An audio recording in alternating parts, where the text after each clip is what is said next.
Herzlich willkommen zurück auf meinem YouTube-Channel. Mein Name ist Silvan Stucki, Fitnesscoach und Ernährungscoach. Und heute spreche ich über das Thema Übergewicht und dessen Auswirkungen auf unsere Gesundheit. Nun, die Zahl der übergewichtigen Menschen hat weltweit extrem stark zugenommen und die Auswirkungen und Einschränkungen, die es auf den Lebensalltag hat, die sind enorm und oft bringen Diäten eigentlich nur sehr selten den gewünschten, vor allem nachhaltigen Erfolg. Die Zahlen der Weltgesundheitsorganisation WHO, die stimmen wirklich nachdenklich. Eine Studie zeigte, dass in den vergangenen 30 Jahren sich die Anzahl der übergewichtigen Menschen weltweit fast verdoppelt hat auf über 1 Milliarde Menschen. Und obschon die Schweiz hier eher im Mittelfeld steht, wurde auch hier eine Zunahme festgestellt. Waren es 1992 noch 3 von 10 Menschen, die übergewichtig waren, sind es heute bereits 4 von 10 Menschen im Schnitt, welche mit Übergewicht leben. Nun, so viel zu den Statistiken. Jetzt die Frage, ja, ab wann gelte ich dann eigentlich als übergewichtig? Und ein erster guter Anhaltspunkt ist der sogenannte BMI, Body Mass Index, der dir sagt, okay, ich befinde mich eher im Normalgewicht, unter 25, alles okay. BMI über 25, dann eher schon Tendenz zu Übergewicht, und alles, was über 30 ist dann übergewichtig. Wichtig bei dieser Zahl, bei dieser Kennzahl, es ist nicht das absolut einzige. Wenn man das wirklich dann genauer wissen will, dann muss man auch den sogenannten Körperfettanteil mit berücksichtigen. Aber als ein erster guter Einordnungspunkt reicht der BMI in der Regel völlig aus, für dir mal zu sagen, wo stehe ich persönlich mit meinem Gewicht. Nun, wie berechnet sich der BMI? Der BMI ist schlussendlich dein Körpergewicht dividiert durch das Quadrat deiner Körpergröße, und das gibt dann eben diese Zahlen zwischen, sage ich jetzt mal, 19 und 35. Nun, wo kommt dieses Übergewicht dann jetzt her plötzlich? Muss man vielleicht sagen, das kommt auch nicht plötzlich. Das hat sich sicherlich mit der Entwicklung, mit dem modernen Lebensstil ein bisschen etabliert auch. Wir haben immer mehr Jobs, die ruhend, sitzend ausgeführt werden, viele Bürotätigkeiten. Gleichzeitig haben wir aber auch Freizeitaktivitäten, die sehr häufig verknüpft sind mit Bildschirmzeit, wenig aktive Bewegung beinhalten. Ein weiterer wichtiger Faktor ist Stress.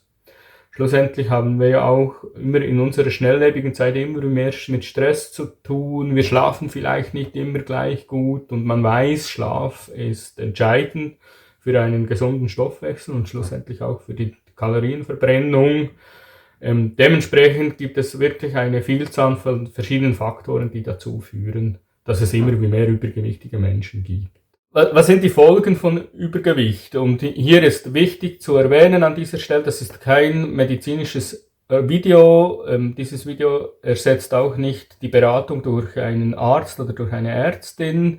Nichtsdestotrotz hier einige Bemerkungen zu möglichen Folgen von Übergewicht.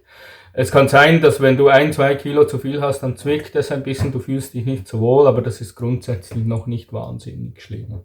Und desto größer aber das Übergewicht und schlussendlich das Ungleichgewicht wird, desto ernsthafter können dann auch die Folgen sein. Das kann von Schlafstörungen bis zu Herz-Kreislauf-Störungen, Diabetes, Fettleber und weiteren ernsthaften Erkrankungen reichen.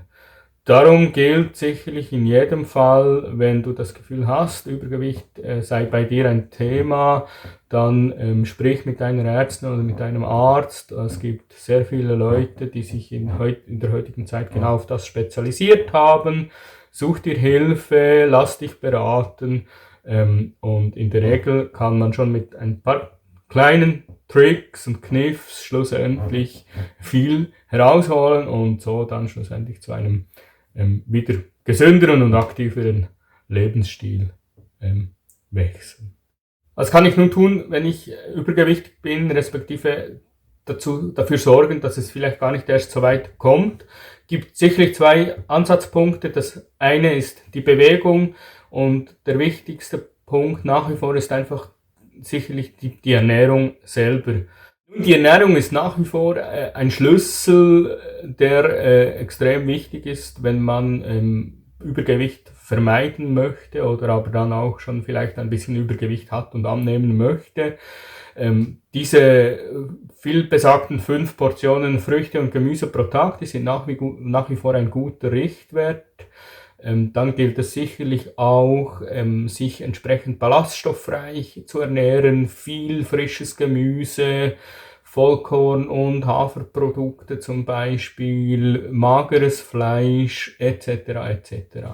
Und gerade weil das Thema Ernährung so wichtig ist, haben wir separate Videos dazu erstellt, wo es dann nur um dieses Thema geht. Hier in diesem Video habe ich dir eine Liste verlinkt mit gesunden Lebensmitteln, die du entsprechenden Rezepten, die du in deinen Alltag einbauen kannst.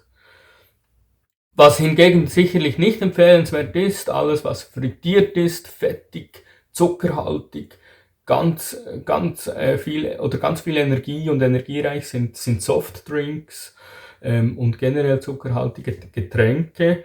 Achtung auch bei Fruchtsäften vielleicht. Fruchtsaft tönt in der Regel relativ gesund und das hat auch viele Vitamine und so weiter drin, aber der Anteil an Fruchtzucker, Fructose und dementsprechend auch die Kalorien, die sind bei Fruchtsäften relativ hoch und sollten dementsprechend auch nur im Maße konsumiert werden.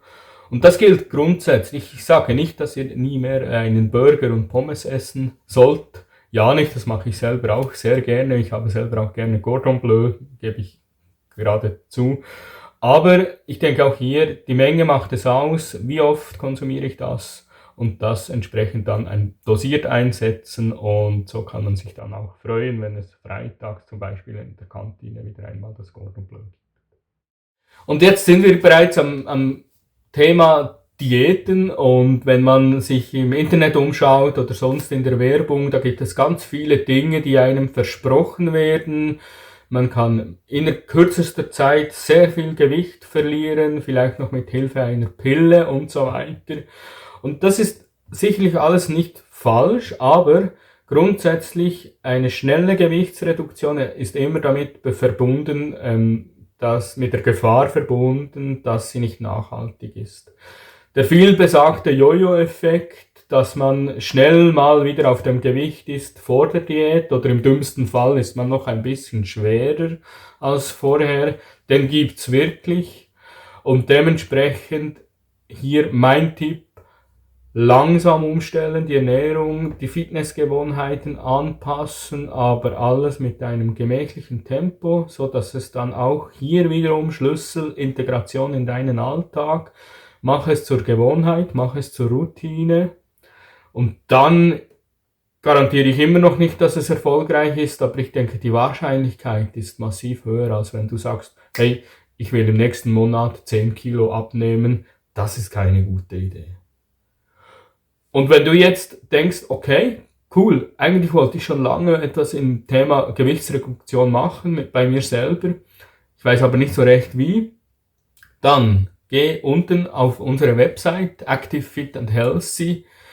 Wir helfen dir dabei, genau dort anzusetzen, nachhaltige Gewichtsreduktion. Wir machen dir personalisierte Ernährungs- und Fitnesspläne. Wir coachen dich in einem wöchentlichen Rhythmus oder wie du es eben dann brauchen wirst, so dass wir dich begleiten können, schlussendlich in ein aktiveres, gesünderes und fitteres Leben. Und wenn dir dieses Video gefallen hat, die Tipps, dann gib mir einen Like, abonniere auch meinen Channel, irgendwo hier poppt es dann auf. Und vielen Dank fürs Zuschauen und habt ihr Sorge.